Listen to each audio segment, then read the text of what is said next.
महत्त्वाची बातमी आपण पाहतोय। अजित पवार शरद पवार यांच्या भेटीला बारामतीत गोविंद बागेमध्ये अजित पवार भेटीसाठी दाखल झालेत। अमोल कोल्हे सुद्धा यावेळी त्यांच्या सोबत उपस्थित आहेत। आज बारामतीत कृषी प्रदर्शन आयोजित करण्यात आलंय।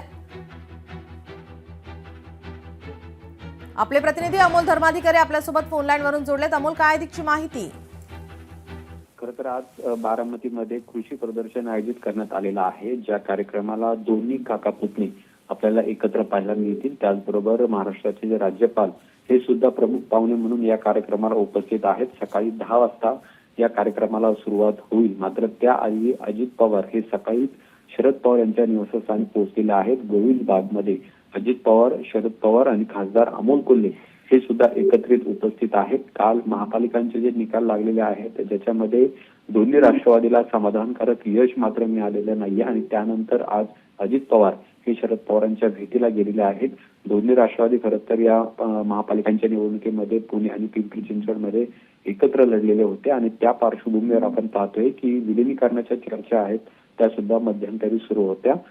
फेब्रुवारीमध्ये अशा पद्धतीचं विलिनीकरण होईल असं सुद्धा सांगण्यात येत होतं। त्या दृष्टीने या दोघांमध्ये काही चर्चा होते का हे पाहणं महत्वाचं आहे। पण आज कृषी प्रदर्शन आहे, त्या कृषी प्रदर्शनाच्या आधी अजित पवार आणि शरद पवार यांची चर्चा आहे ती गोविंद बागमध्ये सुरू आहे। जी अमोल, या ठिकाणी आपण पाहतोय काल जो निकाल लागला ज्यामध्ये दोन्ही राष्ट्रवादींना हवा तितकासा प्रतिसाद पुणेकरांनी, पिंपरी चिंचवडकरांनी दिलेला नाही। मात्र आता ही भेट अगदी महत्त्वाची मानली जाते। या भेटी दरम्यान या संदर्भात काही चर्चा होणार आहे का?